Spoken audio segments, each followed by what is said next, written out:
शुक्लाम्बरधरम् विष्णुम् शशिवर्णम् चतुर्भुजम् प्रसन्नवदनम् ध्यायेत् सर्वविघ्नोपशान्तये व्यासम् वसिष्ठनप्तारम् शक्तेः स्तोत्रमकल्मषम् पराशरात्मजम् वन्दे शुकतातम् तपोनिधिम् व्यासाय विष्णुरूपाय व्यासरूपाय विष्णवे नमो वै ब्रह्मनिधये वासिष्ठाय नमो नमः अविकाराय शुद्धाय नित्याय परमात्मने सदैकरूपरूपाय विष्णवे सर्वजिष्णवे यस्य स्मरणमात्रेण जन्म संसारबन्धनात् विमुच्यते नमस्तस्मै विष्णवे प्रभविष्णवे ॐ नमो विष्णवे प्रभविष्णवे श्रीवैशम्पायन उवाच श्रुत्वा धर्मानशेषेण पावनानि च सर्वशः युधिष्ठिरः शान्तनवम् पुनरेवाभ्यभाषत युधिष्ठिर उवाच किमेकम् दैवतम् लोके किम् वाप्येकम् परायणम् स्तुवन्तः कङ्कमर्चन्तः प्राप्नुयुर्माणवा शुभम् को धर्मः सर्वधर्माणाम् भवतः परमो मतः किम् जपन्मुच्यते जन्तुर्जन्म संसारबन्धनात् श्रीभीष्म उवाच जगत्प्रभुम् देवदेवमनन्तम् पुरुषोत्तमम्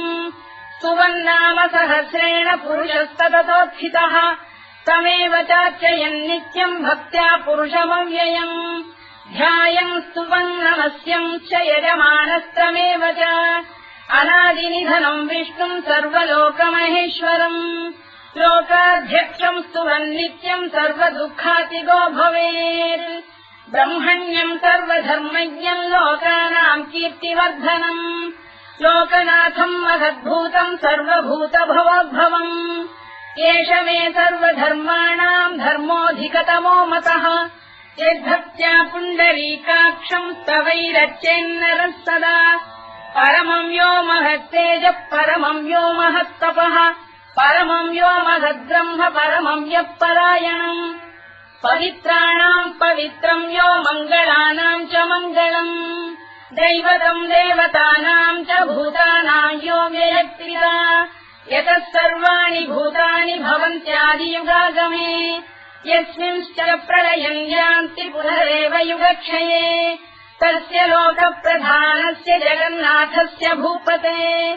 विष्णोर्नाम सहस्रम् मे शृणु पापभयापहम् यानि नामानि गौणानि विख्यातानि महात्मनः ऋषिभिः परिगीतानि तानि वक्ष्यामि भूतये ऋषिर्नाम्नाम् सहस्रस्य वेदव्यासो महामुनिः छन्दोऽनुष्टुप् तथा देवो भगवान् देवकीसुतः अमृताम् शुद्भवो बीजम् शक्तिर्देवकी नन्दनः त्रिसामाहृदयम् तस्य शान्त्यर्थे विनियुज्यते विष्णुम् जिष्णुम् महाविष्णुम् प्रभविष्णुम् महेश्वरम् अनेकरूपदैत्यान्तम् नमामि पुरुषोत्तमम् अस्य श्रीविष्णोर्दिव्यसहस्रनामस्तोत्रमहामन्त्रस्य श्रीवेदव्यासो भगवान् ऋषिः अनुष्टुप्छन्दः श्रीमहाविष्णुः परमात्मा श्रीमन्नारायणो देवता अमृतांशोद्भवो भानुरिति बीजम् देवकी नन्दन श्रेष्ठेति शक्तिः उद्भवः क्षोभणो देव इति परमो मन्त्रः धर इत्यस्त्रम् रथाङ्गपाणिरक्षोभ्य इति नेत्रम् त्रिसामासामजः सामेति कवचम् आनन्दम् परब्रह्मेति योनिः ऋतुः सुदर्शनकाल इति दिग्बन्धः श्रीविश्वरूप इति ध्यानम् श्रीमहाविष्णुप्रीत्यर्थे सहस्रनाम जपे विनियोगः ध्यानम् क्षीरोदम् तत्प्रदेशे शुचिमणिविलसत्सैकते मौक्तिकानाम् मालाक्लुप्तासनस्थ स्फटिकमणिनिभैर्मौक्तिकैर्मण्डिताङ्गः शुभ्रैरभ्रैररभ्रैरुपरि विरचितैर्मुक्तपीयूषवर्षैः आनन्दीनः पुनीयादरिनरिन गदा शङ्खपाणिर्मुकुन्दः भूः पादौ यस्य नाभिर्विहरसुरनिलश्चन्द्रसूर्यौ च नेत्रे कर्णावाशा शिरोद्यौर्मुखमपि दहनो यस्य वास्तेयमब्धिः अन्तस्थम् यस्य विश्वम् सुरनरखगो भोगि गन्धर्वदैत्यैः चित्रम् रम्यते तम् त्रिभुवन वपुषम् विष्णुमीशम् नमामि। ॐ नमो भगवते वासुदेवाय। शान्ताकारम् भुजगशयनम् पद्मनाभम् सुरेशम् विश्वाधारम् गगनसदृशम् मेघवर्णम् शुभाङ्गम् लक्ष्मीकान्तम् कमलनयनम् योगिधृध्यानगम्यम् वन्दे विष्णुम् भवभयहरम् सर्वलोकैकनाथम्। मेघश्यामम् पीतकौशेयवासम् श्रीवत्साङ्कम् कौस्तुभोद्भासिताङ्गम् पुण्योपेतम् पुण्डरीकायताक्षम् विष्णुम् वन्दे सर्वलोकैकनाथम्। नमः समस्तभूतानामादिभूताय भूभृते अनेकरूपरूपाय विष्णवे प्रभविष्णवे सशङ्खचक्रम् सकिरीटकुण्डलम् सपीतवस्त्रम् सरसीरुहेक्षणम् सहारवक्षस्थलशोभिकौस्तुभम् नमामि विष्णुम् शिरसा चतुर्भुजम्। छायायाम् पारिजातस्य हेमसिंहासनोपरि आसीनमम्बुदश्याममायताक्षमलङ्कृतम् चन्द्राननम् चतुर्बाहुम् श्रीवत्साङ्कितवक्षसम् रुक्मिणी सत्यभामाभ्याम् सहितम् कृष्णमाश्रये।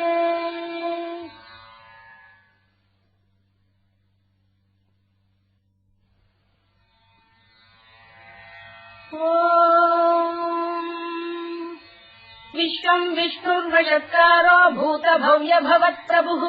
भूतभृद्भावो भूतात्मा भूतभावनः भूतात्मा परमात्मा च मुक्तानाम् परमागतिः अव्ययः पुरुषः साक्षी क्षेत्रज्ञोऽक्षर एव च योगो योगविदाम् नेता प्रधानपुरुषेश्वरः नारसिंहवपुः श्रीमान् केशवः पुरुषोत्तमः सर्वः शिवस्थाणुर्भूतादिर्निधिरव्ययः सम्भवो भावनो भर्ता प्रभव प्रभुरीश्वरः स्वयम्भूः शम्भुरादित्यः पुष्कराक्षो महास्वनः अनादिनिधनो धाता विधाता धातुरुत्तमः अप्रमेयो ऋषिकेशः पद्मनाभोऽमरप्रभुः विश्वकर्मा मनुस्पष्टा स्थविष्ठस्थविरो ध्रुवः अग्राह्यः शाश्वतः कृष्णो लोहिताक्षप्रदर्दनः प्रभूतस्त्रिककुब्धाम पवित्रम् मङ्गलम् परम् ईशानप्राणदप्राणो ज्येष्ठः श्रेष्ठः प्रजापतिः हिरण्यगर्भो भूगर्भो माधवो मधुसूदनः ईश्वरो विक्रमी धन्वी मेधावी विक्रमक्रमः अनुत्तमो दुराधर्षः कृतज्ञः कृतिरात्मवान् सुरेशः शरणम् शर्म विश्वरेता प्रजाभवः अधः संवत्सरो व्यालप्रत्ययः सर्वदर्शनः अजः सर्वेश्वरः सिद्धः सिद्धिः सर्वादिरच्युतः वृषाकपिरमेयात्मा सर्वयोगविनिसृतः वसुर्वसुमनः सत्यः समात्मा संविदः समः अमोघः पुण्डरीकाक्षो वृषकर्मा वृषाकृतिः रुद्रो बहुशिरा बभ्रुर्विश्वयोनिः शुचिश्रवाः अमृतः शाश्वतस्थाणुर्वरारोहो महातपाः सर्वगः सर्वविद्वानुर्विश्वरवित्कविः लोकाध्यक्षः सुराध्यक्षो धर्माध्यक्षः कृताकृतः चतुरात्मा चतुर्व्यूहश्चतुर्दंष्टश्चतुर्भुजः भ्राजिष्णुर्भोजनम् भोक्ता सहिष्णुर्जगदादिजः अनभो विजयो जेता विश्वयोनिः पुनर्वसुः कुपेन्द्रो वामनः प्रांशुरमोघः शुचिरूर्जितः अतीन्द्रः सङ्ग्रहः सर्गो धृतात्मा नियमो यमः वेद्यो वैद्यः सदा योगी वीरः माधवो मधुः अतीन्द्रियो महामायो महोत्साहो महाबलः महाबुद्धिर्महावीर्यो महाशक्तिर्महाद्युतिः अनिर्देश्यवपुः श्रीमान् अमेयात्मा महाधृधृ महेश्वासो महीभर्ता श्रीनिवासः सताङ्गतिः अनिरुद्धः सुरानन्दो गोविन्दो गोविदाम्पतिः मरीचिर्दमनो हंसः सुपर्णो भुजगोत्तमः हिरण्यनाभः सुतपाः पद्मनाभः प्रजापतिः अमृत्युः सर्वदृक्सिंहः सन्धाता सन्धिमान् स्थिरः अजो दुर्मर्षणः शास्ता विश्रुतात्मा सुरारिभा गुरुर्गुरुतमो धाम सत्यः सत्यपराक्रमः निमिषो निमिषस्रग्वी वाचस्पतिरुदारधीः अग्रणी ग्रामणी श्रीमान् न्यायो नेता समीरणः सहस्रमूर्धा विश्वात्मा सहस्राक्षः सहस्रपात् आवर्तनो निवृत्तात्मा संवृतः सम्प्रवर्धनः अधः संवर्तको गन्धिरनिरोधरणीधरः सुप्रसादप्रसन्नात्मा विश्वधृत् विश्वभुग्विभुः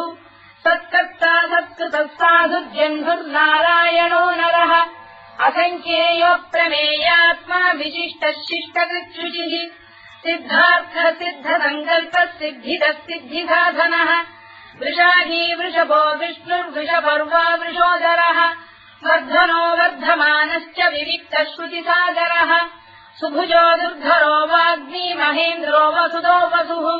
नैकरूपो बृहद्रूपः शिपिविष्टप्रकाशनः ओजस्तेजोऽभ्युदिनः प्रकाशात्मा प्रतापनः वृद्धस्पष्टाक्षरो मन्त्रश्चन्द्रांशुर्भास्करद्युतिः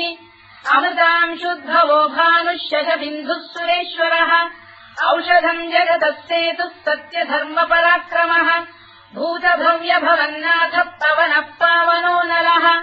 कामः कामकृत्कान्तः कामः कामप्रदप्रभुः युगादिकृद्युगावर्तो नैकमायो महाशनः अदृश्यो व्यक्तरूपश्च सहस्रजिदनन्तजित् इष्टो विशिष्टः शिष्टेष्टः शिखण्डी नभुषो वृषः क्रोधः क्रोधकृत्कर्ता विश्वबाहुर्महीधरः अच्युतः प्रतिथः प्राणः प्राणदो वासवानुजः अपाम् निधिरधिष्ठानमप्रमत्तः प्रतिष्ठितः स्कन्दः स्कन्दधरो धुर्यो वरदो वायुवाहनः वासुदेवो बृहद्भानुरादिदेवः पुरन्दरः अशोकस्तारणस्तारः शूरः शौरिर्जनेश्वरः अनुकूलः शतावर्तः पद्मी पद्मनिभेक्षणः पद्मनाभोरविन्दाक्षः पद्मगर्भः शरीरभृत् महर्भिर्वृद्धो वृद्धात्मा महाक्षो गरुडध्वजः अतुलः शरभो भीमः समयज्ञो हविर्हरिः सर्वलक्षणलक्षण्यो लक्ष्मीवान् समितिञ्जयः विक्षरो रोहितो मार्गो हेतुर्दामोदरः सहः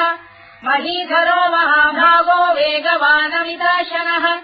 उद्भवः क्षोभणो देवः श्रीगर्भः परमेश्वरः करणम् कारणम् कर्ता विकर्ता गहनो गुहः व्यवसायो व्यवस्थानः संस्थानस्थानदो ध्रुवः परधिः परमस्पष्टः तुष्टः पुष्टः शुभेक्षणः रामो विरामो विरतो मार्गो नेयोनयोनयः वीरः शक्तिमताम् श्रेष्ठो धर्मो धर्मविदुत्तमः वैकुण्ठः पुरुषः प्राणः प्राणदः प्रणवपृतुः हिरण्यगर्भः शत्रुघ्नो व्याप्तो वायुरधोक्षजः ऋतुः सुदर्शनः कालः परमेष्ठी परिग्रहः उग्रः संवत्सरो दक्षो विश्रामो विश्वदक्षिणः विस्तारस्थावरस्थाणुः प्रमाणम् बीजमव्ययम् अर्थोऽनर्थो महाकोशो महाभोगो महाधनः अनिर्विण्णस्थविष्ठो भूर्धर्मयूपो महामखः नक्षत्रनेमिर्नक्षत्री क्षमः क्षामः समीहनः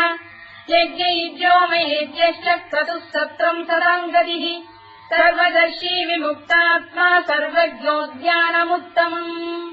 सुव्रतः सुमुखः सूक्ष्मः सुघोषः सुखदः सुहृत् मनोहरोजितक्रोधो वीरबाहुर्विदारणः स्वापनः स्ववशो व्यापी नैतात्मानैककर्मकृत् वत्सरो वत्सलो वत्सी रत्नगर्भोधनेश्वरः धर्मकुद्धर्मकृद्धर्मी सदसक्षरमक्षरम् अविज्ञाता सहस्रांशुर्विधाता कृतलक्षणः गभस्तिरे विस्तप्तस्तः सिंहो भूतमहेश्वरः आदिदेवो महादेवो देवेशो देवभृद्गुरुः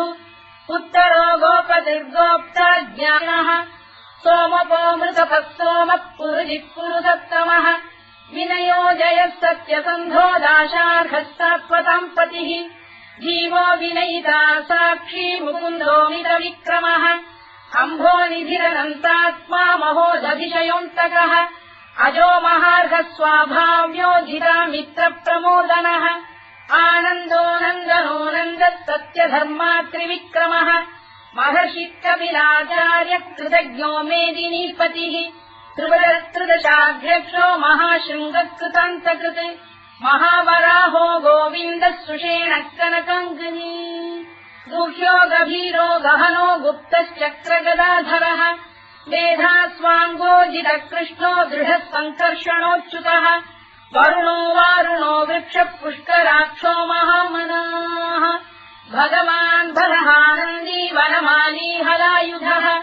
आदित्यो ज्योतिरादित्यः सहिष्णुर्गतिसत्तमः सुधन्वाखण्ड परशुद्धारुणोद्रविणप्रदः दिवस्कृत् सर्वदृत्यासो वाचस्पतिरयो निजः कृतामासामगस्साम निर्वाणम् भेषजम् भिषज सन्न्यासवृक्षमशान्तो निष्ठा शान्तिः परायणम् शुभाङ्गः शान्तिदर्श्रेष्टा कुमुदः कुवलेशयः गोहितो गोपदैर्गोप्ता वृषभाक्षो वृषप्रियः अनिवर्ती निवृत्तात्मा संक्षेप्ताक्षेमकृत् शिवः श्रीवत्सवक्षः श्रीवासः श्रीपतिः श्रीमताम्बरः श्रीरश्रीशः श्रीनिवासः श्रीनिधिः श्रीविभावनः श्रीधर श्रीकर श्रेयः श्रीमान् लोकत्रयाश्रयः स्वक्षस्वङ्गः शतानन्दो नन्दिर्ज्योतिर्गणेश्वरः विदितात्मा विधेयात्मा तत्कीर्तिच्छिन्न संशयः उदीर्णः सर्वतश्चक्षुरनीशः शाश्वतस्थिरः भूषयो भूषणो भूतिर्विशोकः शोकनाशनः अर्चिष्मानर्चितः कुम्भो विशुद्धात्मा विशोधनः अनिरुद्धो प्रतिरथ प्रद्युम्नोमितविक्रमः कालनेमिनिहा वीरः शौरिः शूरजनेश्वरः त्रिलोकात्मा त्रिलोकेशः केशवः केशिहा हरिः कामदेवः कामपालः कामी कान्तकृतागमः अनिर्देश्य वपुर्विष्णुर्वीरोऽनन्तो धनञ्जयः ब्रह्मण्यो ब्रह्मकृद्ब्रह्मा ब्रह्म ब्रह्मनिवर्धनः ब्रह्मविद्ब्राह्मणो ब्रह्मी ब्रह्मज्ञो ब्राह्मणप्रियः महाक्रमो महाकर्मा महातेजा महोरगः महाक्रतुर्महायज्वा महायज्ञो महाहविः स्तव्यस्तव प्रियस्तोत्रम् स्तुतिस्तोतारणप्रियः पूर्णः पूरयिता पुण्यः पुण्यकीर्तिरनामयः मनोजवस्तीर्थकरो वसुदेता वसुप्रदः वसुप्रदो वासुदेवो वसुर्वसुमनाहविः सद्गतिः सत्कृतिः सत्ता सद्भूतिः सत्परायणः शूरसेनो यदुश्रेष्ठः सन्निवासः सुयामुनः भूतावासो वासुदेवः सर्वासु निलयो नलः दत्तः दत्पदो दृप्तो दुद्धरोऽथापराजितः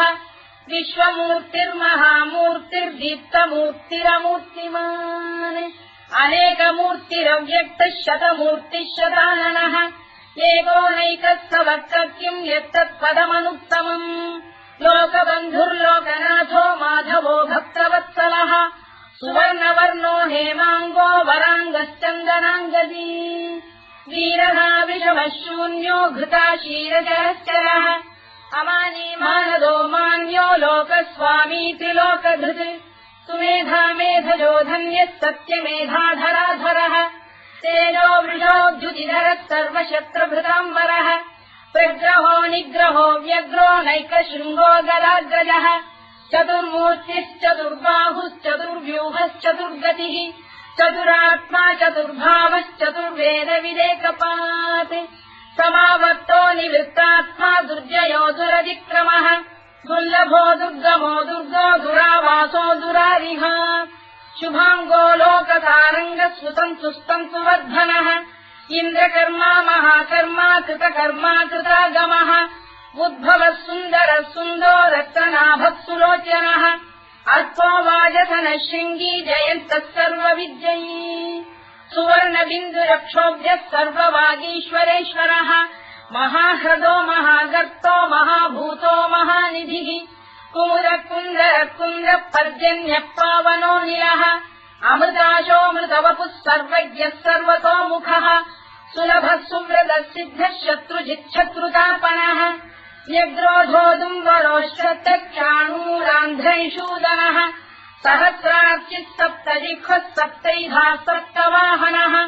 अमूर्तिरनघोचिन्त्यो भयगृद्भयनाशनः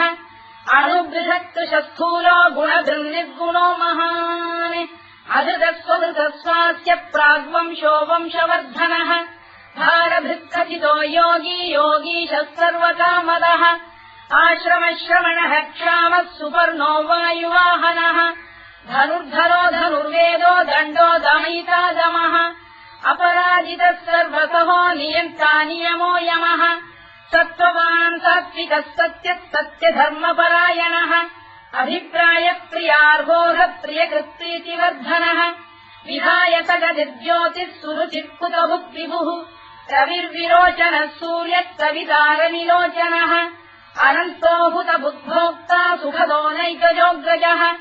अनिर्विण्णः सदामर्षी लोकाधिष्ठानमद्भुतः सनातनतमः कपिलः कपिरव्ययः स्वस्तिदः स्वस्तिकृत् स्वस्ति स्वस्तिभुक् स्वस्ति दक्षिणः अरोग्रः कुण्डली चक्री विक्रम्यूर्जितशासनः शब्दातिकः शब्दसः शिशिरः शर्वरीकरः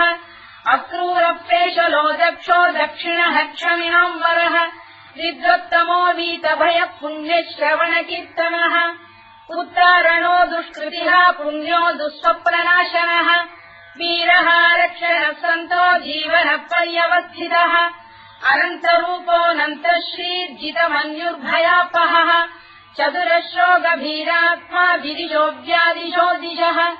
अनाधिर्भूर्भुवो लक्ष्मी सुवीरो रुचिराङ्गदः जननो जनजन्मादिर्भीमो भीमपराक्रमः आधारनिलयो धाता पुष्पहासः प्रजागरः ऊर्ध्वरः सत्त्वथाचार प्राणः प्रणवप्रणः प्रमाणम् प्राणनिलय प्राणभृत्प्राणजीवनः तत्त्वम् तत्त्वविदेकात्मा जन्ममृत्युजरातिगः भूर्भुवः स्वस्तरुस्तारः सविता प्रपितामहः यज्ञो यज्ञपतिर्यज्वा यज्ञाङ्गो यज्ञवाहनः यज्ञभृद्यज्ञकृद्यज्ञी यज्ञभुक्यज्ञसाधनः यज्ञान्तकृद्यज्ञगुह्यमन्नमन्नाद एव च आत्मयोनिः स्वयम् जातो वैखानः सामगायनः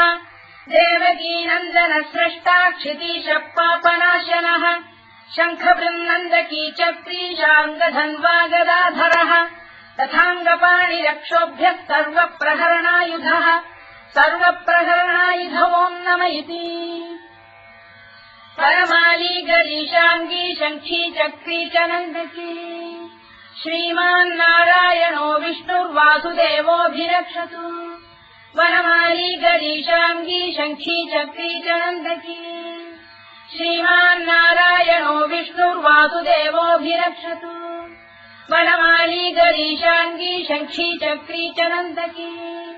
श्रीमान्नारायणो विष्णुर्वासुदेवोऽभिरक्षतु इतीदम् कीर्तनीयस्य केशवस्य महात्मनः नाम्नाम् सहस्रम् दिव्यानामशेषेण प्रकीर्तितम् य इदम् शृणुयाम् नित्यम् यश्चापि परिकीर्तयेत् नाशुभम् प्राप्नुयात् किञ्चित् सोमुत्रेह च मानवः वेदान्तको ब्राह्मणस्य क्षत्रियो विजयी भवेत् वैश्यो धनसमृद्धस्य क्षुद्रः सुखमवाप्नुयात् धर्मार्थी प्राप्नुयात् धर्ममर्थार्थी चार्थमाप्नुयात् कामानवाप्नुयात् कामी प्रजार्थी चाप्नुयात् प्रजाम् भक्तिमान् यः सदोत्थाय शुचिस्तब्धतमानसः सहस्रम् वासुदेवस्य नाम्नामेतत्र कीर्तयेत् यशः प्राप्नोति विपुलम् याति प्राधान्यमेव च अचलाम् श्रियमाप्नोति श्रेयः प्राप्नोत्यनुत्तमम् न भयम् क्वचिदाप्नोति वीर्यम् तेजश्च विन्दति भवत्य रोगोद्युतिमान् बलरूपगुणान्वितः रोगात्तो मुच्यते रोगात् बद्धो मुच्येत बन्धनात् भयान्मुच्येत भीतस्तु मुच्येतापन्न आपदः दुर्गाण्यतितरस्याशु पुरुषः पुरुषोत्तमम् सुवन्नाम सहस्रेण नित्यम् भक्तिसमन्वितः वासुदेवाश्रयो मर्त्यो वासुदेवपरायणः सर्वपापविशुद्धात्मा याति ब्रह्म सनातनम् न वासुदेव भक्तानामशुभम् विद्यते क्वचित् जन्म मृत्युजरा व्याधि भयम् नैवोपजायते इमम् स्तवमधीयानः श्रद्धा भक्ति समन्वितः युज्येतात्मसु कक्षान्ति श्रीधृति स्मृतिकीर्तिभिः न क्रोधो न च मात्सर्यम् न लोभो न शुभामतिः भवन्ति कृतपुण्यानाम् भक्तानाम् पुरुषोत्तमे द्यौस्तचन्द्रार्कनक्षत्राखम् दिशो भूर्महोदधिः वासुदेवस्य वीर्येण विधृतानि महात्मनः ससुरासुरगन्धर्वम् स यक्षोरगराक्षसम् जगत्वशे वत्ततेदम् कृष्णस्य सचराचरम् इन्द्रियाणि मनो बुद्धिः सत्त्वम् तेजो बलम् धृतिः वासुदेवात्मकान्याहुः क्षेत्रम् क्षेत्रज्ञ एव च सर्वागमानामाचार प्रथमम् परिकल्पते आचार प्रभवो धर्मो धर्मस्य प्रभुरच्युतः ऋषयपितरो देवा महाभूतानि धातवः जङ्गमा जङ्गमम् चेदम् जगन्नारायणोद्भवम् योगो ज्ञानम् तथा साङ्ख्यम् विद्या शिल्पादिकर्म च वेदाः शास्त्राणि विज्ञानमेतत् सर्वम् जनार्दनात् एको विष्णुर्महद्भूतम् पृथग्भूतान्यनेकशः त्रीन् लोकान् व्याप्य भूतात्मा भुङ्क्ते विश्वभुवव्ययः इमम् स्तवम् भगवतो विष्णो व्यासेन कीर्तितम् पठेद्य इच्छेत् पुरुषः श्रेयत् प्राप्तुम् सुखानि च विश्वेश्वरमजम् देवम् जगतः प्रभुमव्ययम् भजन्ति ये पुष्कराक्षम् न ते यान्ति पराभवम् ओन्नम इति अर्जुनोवाच पद्मपत्रविशालाक्ष पद्मनाभसुरोत्तम भक्तानामनुरक्तानाम् त्राता भव जनार्दन श्रीभगवानुवाच यो माम् नाम सहस्रेण स्तोतुमिच्छति पाण्डव सोऽहमेकेन श्लोकेन स्तुत एव न संशयोऽन्नम इति व्यासोवाच वासनाद्वासुदेवस्य वासितम् भुवनत्रयम् सर्वभूतनिवासोऽसि वासुदेव नमोऽस्तु ते वासुदेव नमोऽस्तु ओन्नम इति पार्वत्युवाच केनोपायेन लघुना विष्णोर्नाम सहस्रकम् पठ्यते पण्डितैर्नित्यम् श्रोतुमिच्छाम्यहम् प्रभो ईश्वरोवाच श्रीराम राम रामेति रमे रामे मनोरमे सहस्रनाम तत्तुल्यम् राम नाम वरानने श्रीराम राम रामेति रमे रामे मनोरमे सहस्रनाम तत्तुल्यम् राम नाम वरानने श्रीराम राम रामेति रमे रामे मनोरमे सहस्रनाम तत्तुल्यम् राम नाम वरानने राम नाम वराननमोन्नम इति ब्रह्मोवाच नमोऽस्त्वनन्ताय सहस्रमूर्तये सहस्रपादाक्षि शिरोरुबाहवे सहस्रनाम्ने पुरुषाय शाश्वते सहस्रकोटियुगधारिणे नमः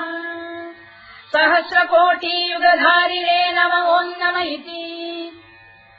सञ्जय उवाच यत्र योगेश्वर कृष्णो यत्र पार्थो धनुर्धरः तत्र श्रीविजयो भूतिर्ध्रुवानीतिर्मतिर्मम श्रीभगवानुवाच अनन्याश्चिन्तयन्तो मां ये जनाः पर्युपासते तेषाम् नित्याभियुक्तानां योगक्षेमम् वहाम्यहम् परित्राणाय साधूनां विनाशाय च दुष्कृताम् धर्म संस्थापनार्थाय सम्भवामि युगे युगे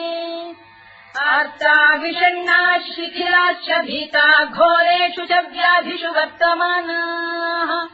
संकीर्त्य नारायण शब्दमात्रम् विमुक्त दुःखाः सुखिनो भवन्तु कायेन वाचा मनसेन्द्रियैर्वा बुद्ध्यात्मना वा प्रकृते स्वभावात् करोमि यद्यत् सकलम् परस्मै नारायणायेति समर्पयामि।